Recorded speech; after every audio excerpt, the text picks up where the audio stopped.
Boa tarde, meu nome é Eduardo Guerreiro Gutlosso, sou professor do Departamento de Ciências da Literatura da FRJ. Estamos analisando o conto do escritor americano Edgar Allan Poe, chamado A Queda do Solar de Usher. E nós vamos dar continuidade à nossa análise de um trecho. Eu estou me demorando aqui na análise dos traços fisionômicos do protagonista, do Roderick, né? Eu estou me demorando justamente pelo seguinte, porque a princípio, assim, dentro do conjunto do conto, né, esse momento, ele é um momento interessante. Ele não é, assim, por exemplo, em termos de trama, ele não é um momento lá muito especial, né? Mas por que eu estou insistindo em ler essa parte? Por vários motivos. Primeiro é que, em termos de espaço, a gente está aqui dentro da análise do espaço, né? A observação minuciosa do narrador do rosto do protagonista é um momento de intenso foco em um espaço mínimo, um pequeno espaço, que é o espaço do rosto, né? E é o espaço mais expressivo que nós observamos de todo lugar. Qualquer outra coisa que você veja no mundo natural, né, você não vai ter tanta... você não vai ser tão suscetível quanto o rosto de uma pessoa, né? O rosto de uma pessoa ele tem uma concentração de significados, sentidos, impressões possíveis maior do que qualquer outra coisa que você possa ver na vida, tá? Por que isso? Bem, por motivos óbvios. Porque os seres humanos interagem entre si, se entendem entre si melhor do que qualquer outro animal, com qualquer outro animal, ou com qualquer outra coisa, né? E é no rosto que você observa os maiores traços voluntários ou involuntários das pessoas, né? Então, por isso, o rosto de fato é um, um, um,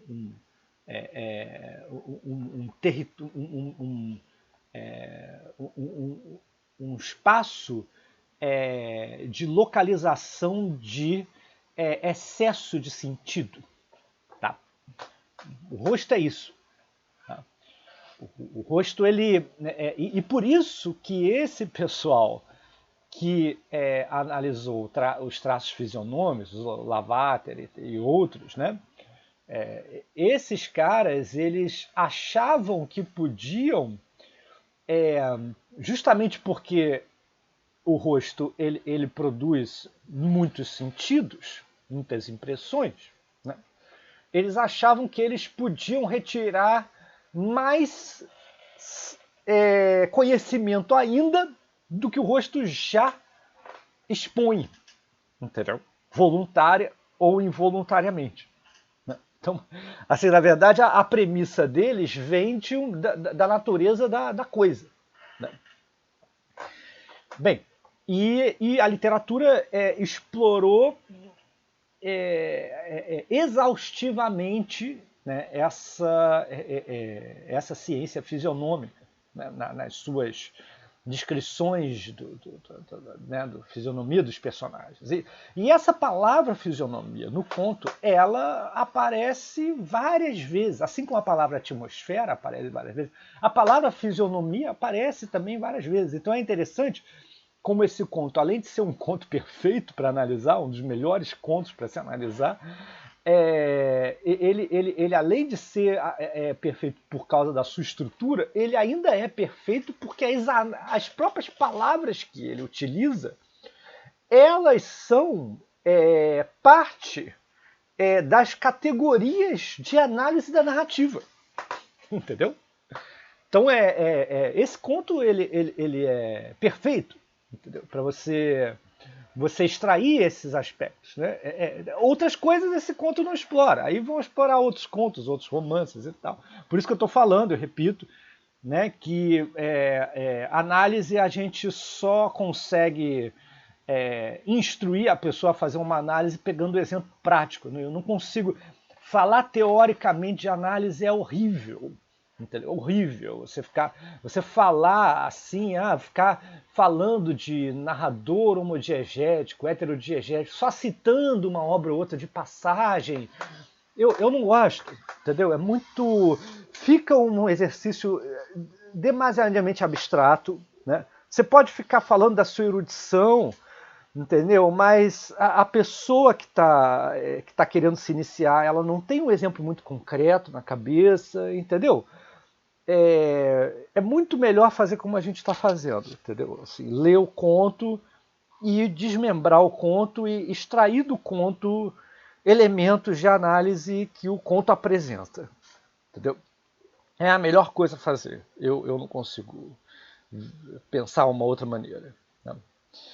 Continuando então, a gente estava falando, né? Acima das regiões das têmporas compunha uma fisionomia, ó, a palavra fisionomia aqui, né? Que dificilmente se olvidava. Quer dizer, dificilmente você poderia se esquecer dessa fisionomia do personagem. Né? Como a gente já falou, o protagonista ele é um indivíduo especial, especialmente interessante, singular, idiosincrático. Né? Isso se reflete também na sua composição facial. Bem,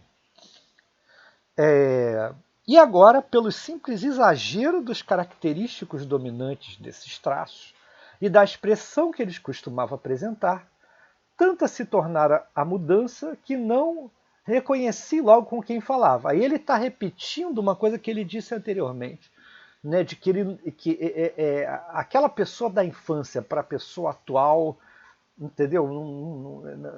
São pessoas muito diferentes, entendeu? Muita coisa mudou, né? Ele encontrou os traços predominantes que não mudaram, uma hora ele falou isso, mas agora ele está insistindo de novo de que essa pessoa é diferente, entendeu? Da pessoa que ele viu na infância. Né? Tanta se tornara a mudança que não reconheci logo com quem falava. A lividez agora cadavérica da pele, agora ele está usando o mesmo adjetivo, né, que ele usou lá, da compleição cadavérica, então agora ele está usando a lividez agora cadavérica da pele, né, e o brilho sobrenatural do olhar, o brilho sobrenatural do olhar. Quer dizer, ele coloca um adjetivo que também, entendeu? Depois se tornou uma espécie de uma categoria da narrativa. Sobrenatural é uma categoria. Né? Com o quanto que o texto tem de sobrenatural vai determinar se ele é fantástico, estranho, entendeu? Ou se ele é até maravilhoso. Né? É a tipologia que o Todorov usou e que, no livro dele, Introdução à Literatura Fantástica, e que esse livro virou um clássico, né? E todo mundo usa essa tipologia dele, né?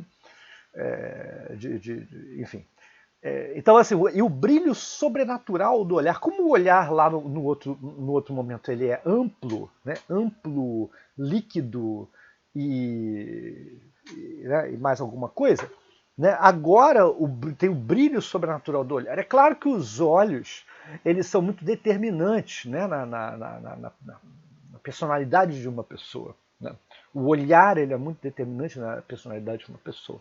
Então é claro que ele vai concentrar, né, as suas fichas de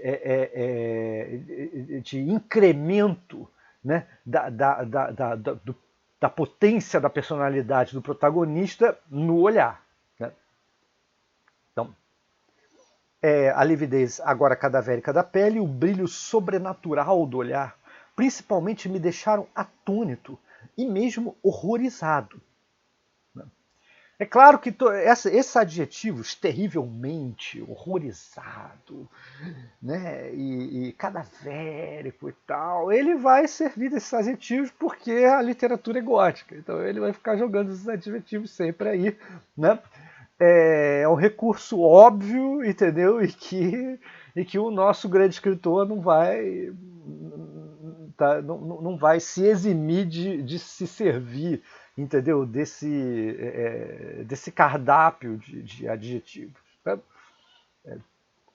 Também o cabelo sedoso crescer à vontade, sem limites. Agora ele volta o cabelo, ele estava falando dos traços de aranha, né, que ele falou lá em cima. Agora, e como ele, na sua tessitura de aranhol, aí ele volta, né, na sua tessitura de aranhol, ele está fazendo uma reincidência aqui dos traços, né? Mais flutuava do que caía em torno da face. E eu não podia, mesmo com esforço, ligar sua aparência estranha com a simples ideia de humanidade.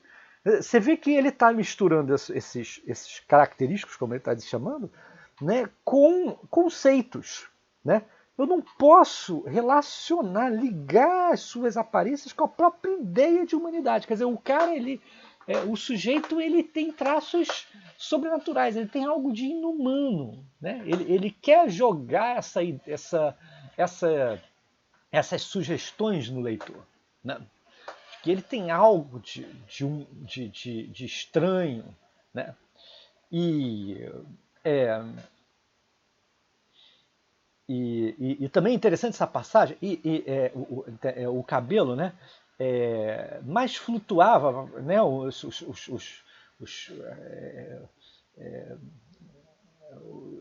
os chumaços de cabelo, eles mais flutuava do que caía em torno da face. Né? Esse mais flutuava do que caía, né, ele é um certo charme. Né? Você vê que é um certo charme. Né? A gente sabe que na moda, entendeu?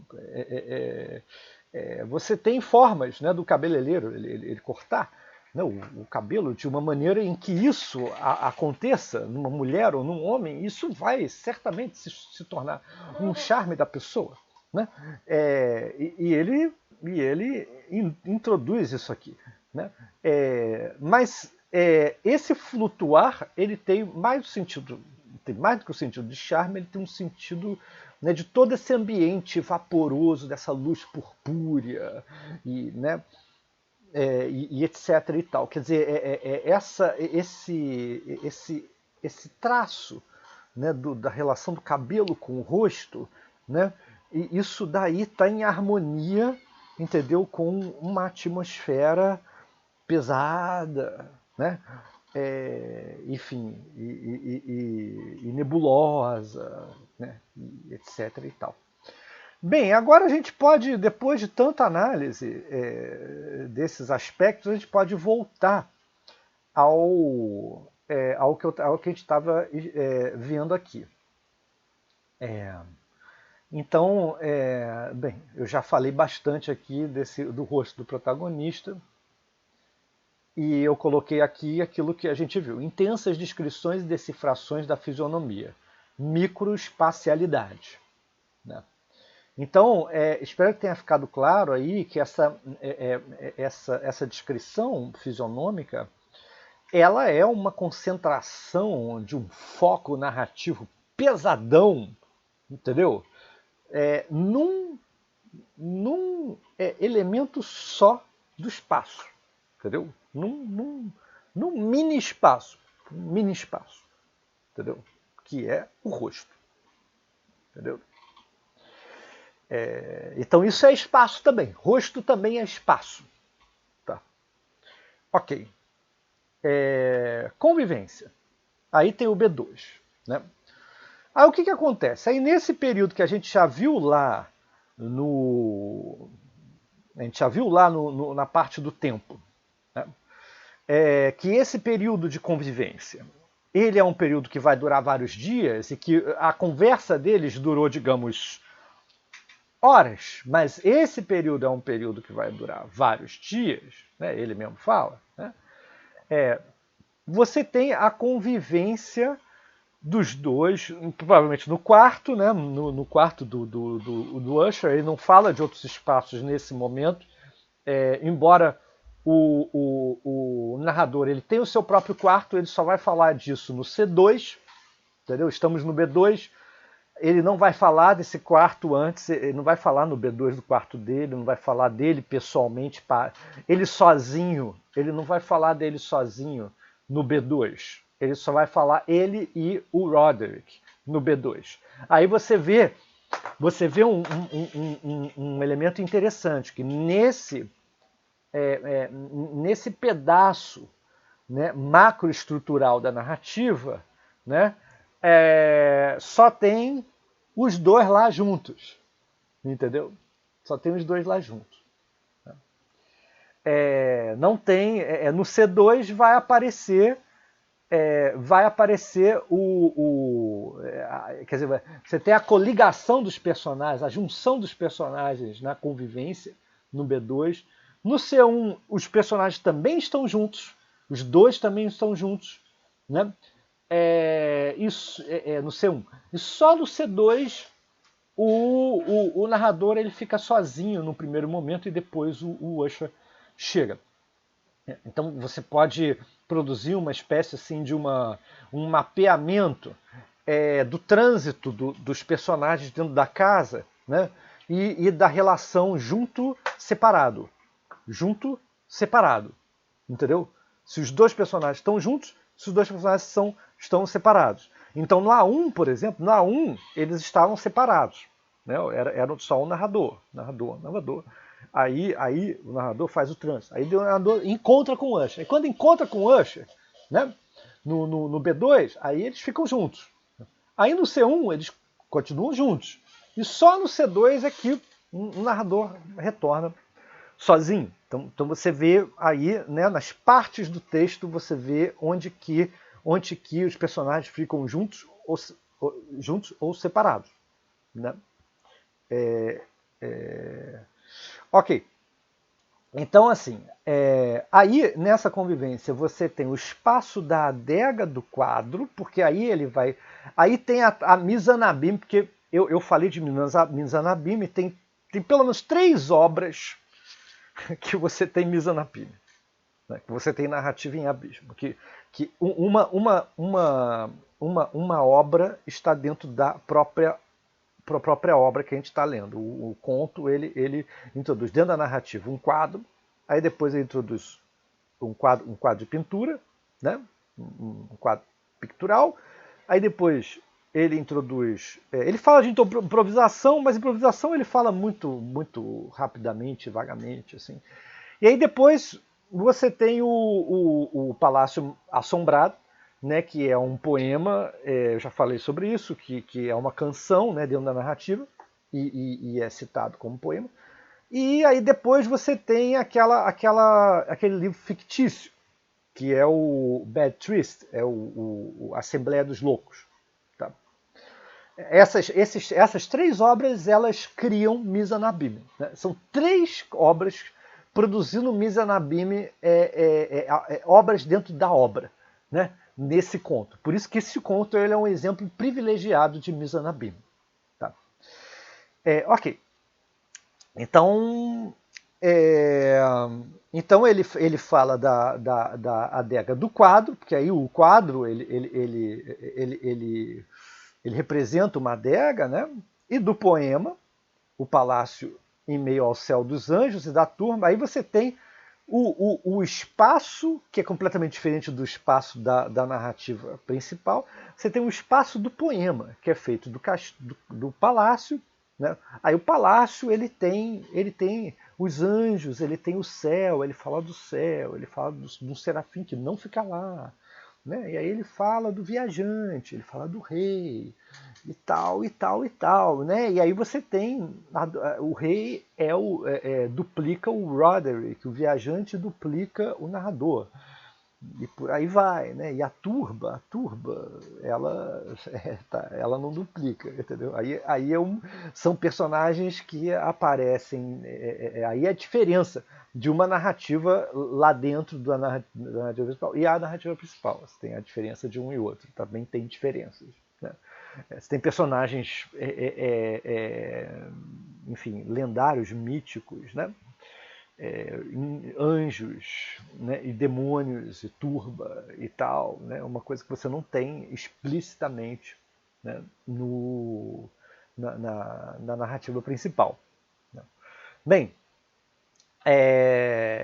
enfim, e é claro que esse poema ele só descreve o palácio, ele descreve um estado do palácio, que é um estado paradisíaco, etênico, e tem um estado demoníaco do palácio, né?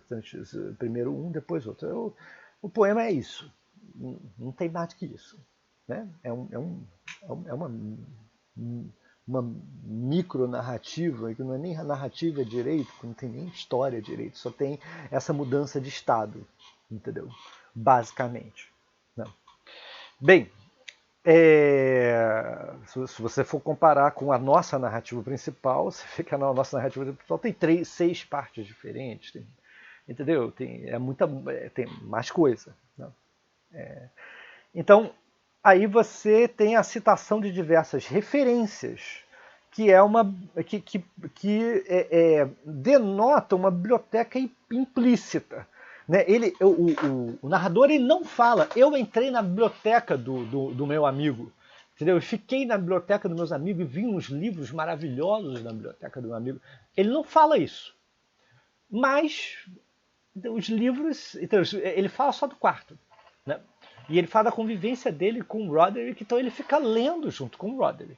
Então ele não fala da biblioteca. Então a gente precisa dizer aí que o espaço da biblioteca, onde os livros estão, né, ele não se refere a isso. Mas existe a referência é implícita. Implicitamente existe uma biblioteca. Afinal de contas, esse cara é um nobre, o solar é imenso, entendeu? Então a gente infere, né, que exista uma biblioteca nesse solar, né? Como não?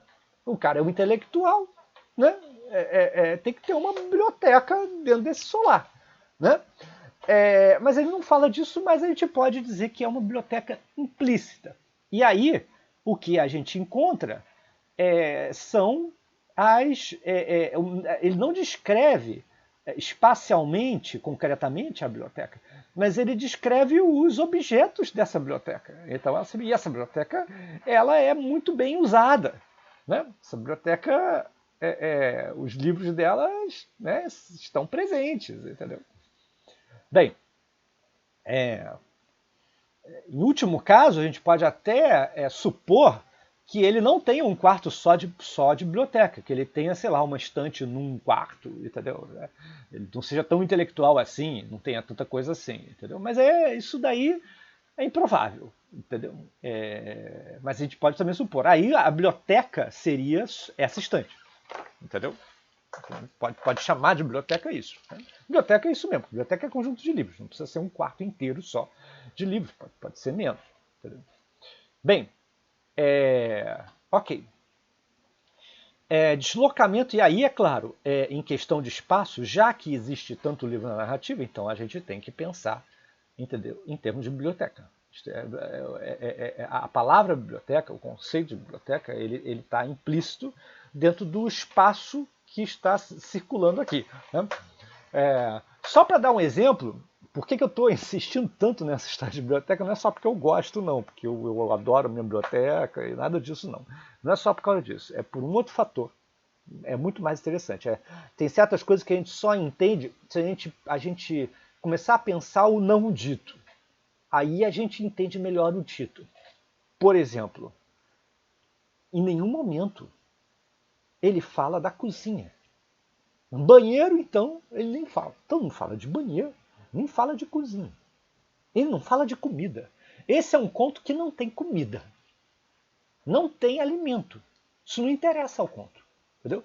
E é evidente que assim é muito mais presente numa vida normal das pessoas a comida do que os livros, entendeu? A comida está sempre muito mais presente na vida das pessoas. Então é bem mais natural e normal que você fale de comida e não que você fale de livros ou instrumentos musicais. Entendeu? Mas esse conto agora, esse é o não dito do conto. Diz que isso não interessa ao conto. O que interessa? Interessa os instrumentos musicais, interessa os quadros, interessa ele pintando, e interessa os livros. Entendeu? E logo pressupõe-se uma biblioteca.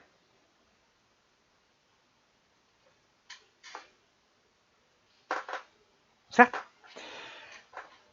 Biblioteca, não cozinha. Biblioteca. Ok. Deslocamento do corpo de Madeleine. Aí, é claro, aí no C1, aí a gente vai para o C1, e aí a gente tem um certo trânsito. Não um grande trânsito, mas você assim, eles estavam muito naquela convivência, a convivência você estava no quarto.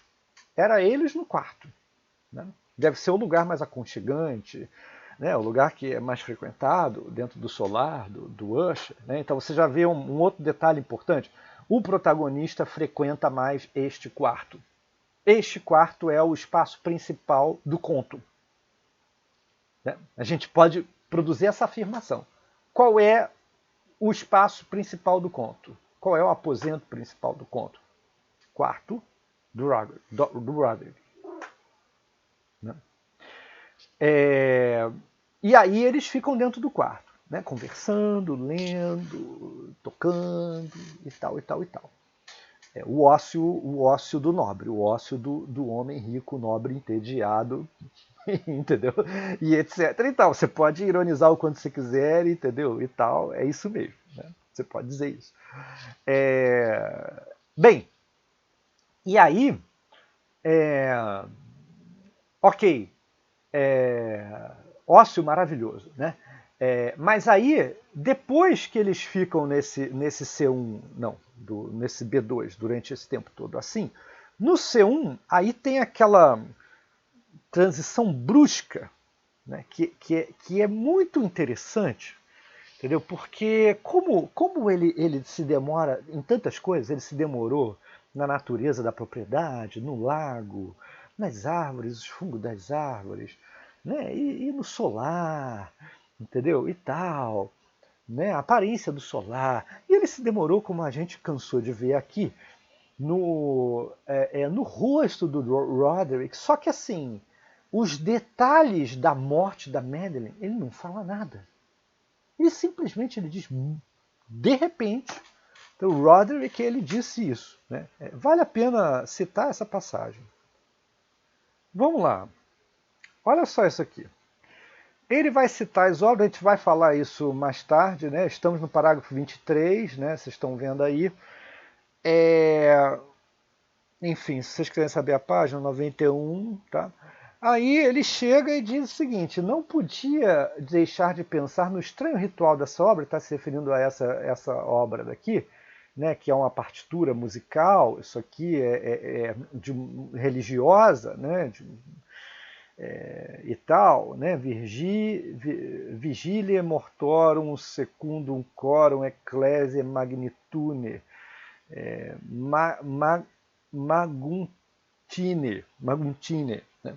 Não podia, aí ele fala, não podia deixar de pensar no estranho ritual dessa obra e na sua provável influência sobre o hipocondríaco, quando, uma noite, tendo-me informado bruscamente, aí assim, uma informação central da narrativa, ela aparece no meio de uma frase que ele está falando da obra e como a obra influenciou o hipocondríaco, né? E aí ele fala dessa informação que é central da narrativa, entendeu? Tendo me informado bruscamente que Lady Madeleine não mais vivia. Revelou sua intenção. Aí, assim, a questão da morte já passou. Assim, ele quer passar rápido. Ele não quer dizer detalhes. Ele passou rápido. E aí ele vai falar logo o que o Roderick quer fazer com o corpo. Entendeu? Revelou sua intenção de conservar-lhe o corpo por uma quinzena antes de seu enterramento definitivo, em uma das numerosas masmorras dentro das possantes paredes do castelo. A razão profana, porém, que ele dava de tão singular procedimento era dessas que eu não me sentia com liberdade de discutir. Quer dizer, aí já passa para discussão, entendeu? Dessa decisão. Não fala como que ela morreu, entendeu? Não fala detalhes assim, não fala que o médico chegou lá, não fala nada disso, entendeu? Fala-se simplesmente assim, aconteceu e agora precisamos botar esse corpo na masmorra, numa das masmorras do Solar, a adega masmorra, ele fica alternando essas palavras. Então, você vê que, assim como a gente analisou assim em detalhe, né, a fisionomia do autor, isso daqui também é um elemento importante, porque isso aqui é um elemento que mostra que um detalhe central na mudança, não é só na mudança de uma parte do conto para outra, entendeu? É mais do que isso. Assim, é um momento em que se inicia a trama propriamente dita, entendeu? A trama propriamente dita, ela se inicia aqui, entendeu? Esse é o primeiro grande acontecimento da trama, entendeu? E esse acontecimento, você vê como a habilidade do Poe, ele tá nisso, assim, ele se demora muito num lugar para criar atmosfera, aí quando chega para falar da trama, rápido, pega rápido, e vai rápido, entendeu? Quer dizer, o que isso quer dizer? Isso quer dizer que, para ele, o importante é a criação da atmosfera. Para quando chegar a trama, entendeu? Já está tudo preparadinho. Né? Você já está dentro da atmosfera. E aí, quando chegar a trama, entendeu? Ela vai te assaltar e ela vai te pegar desprevenido. Né? Habilidades de um ótimo escritor. Né? Enfim, quando uma noite... Aí você vê, ele tá citando essa obra aqui, né?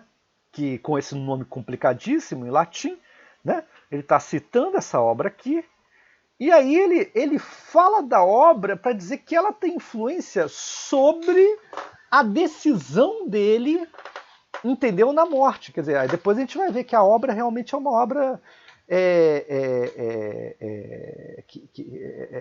é uma música de um ritual fúnebre, né? Possivelmente é isso, né? Então é por isso que ele está dizendo, mas de qualquer maneira, isso também não importa muito nessa frase, assim, porque aí essa frase, o que importa nessa frase, é uma frase longa, né? Você vê que ela tem quantas linhas aqui? Ela tem 1, 2, 3, 4, 5, 6.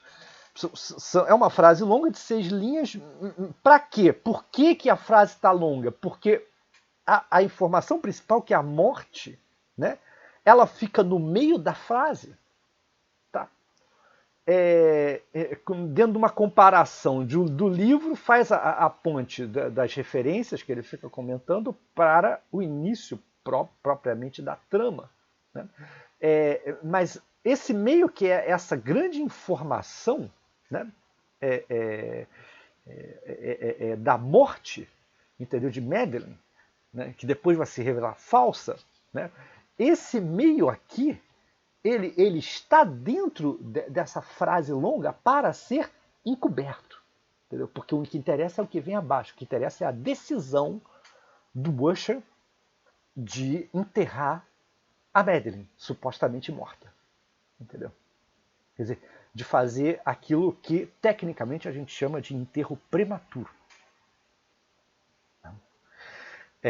Só que a gente não sabe disso, porque do que ele está dizendo a gente está acreditando, né, que ela está morta. Entendeu?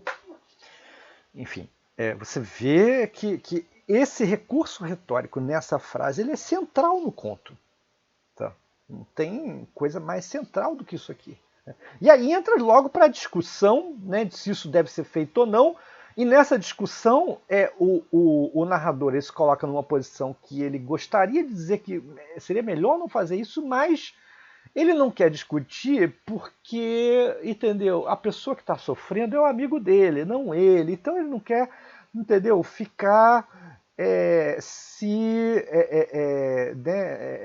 colocando objeções, entendeu? Difíceis para a pessoa que está sofrendo. Então aí tem esse cálculo aí, né? De que o narrador ele não se coloca de acordo com a atitude criminal, né, do Roderick, né, essa coisa, né, enfim, repulsiva que o Roderick fez, né, de produzir um enterro prematuro. Ele mostra que o narrador ele mostra que ele não estava de acordo com isso aí, né, mas é que ele não vai dizer não, ele não vai porque naquele momento, entendeu? Ele estava querendo ajudar o amigo. A função dele lá era ajudar o amigo, então ele não ia ficar complicando a vida do amigo naquele momento. Entendeu? Então, assim, em termos de argumentação, né, do que está acontecendo, de por que tal personagem faz tal coisa, né, isso daí são uma espécie de racionalidade do contexto. Né? A gente pode colocar esse conceito, a racionalidade do contexto ficcional. Tá? Podemos chamar dessa maneira. Né? Em termos de racionalidade do contexto ficcional, tá tudo muito bem construído. Entendeu? Isso é interessante porque tanto em filmes quanto em séries, né, a gente observa aquele tipo de história em que o roteirista ele justifica muito bem os acontecimentos que são apresentados, né? E tem aquele tipo de roteirista que não está nem aí, entendeu? Para uma boa justificativa do que está sendo apresentado. Então, tem séries assim que acontecem coisas que você não está nem um pouco preparado, que quando acontece você olha e você fica, que porcaria é essa? O que esse cara está querendo me fazer engolir? Entendeu? Quer dizer, isso é verossimilhança. Isso é verossimilhança. Lembra que eu falei de verossimilhança? Né? Efeitos de realidade e de verdade também. Efeitos de realidade e de verdade. Né? Então, assim, nesse campo da verossimilhança, né, essa racionalidade do contexto é essencial.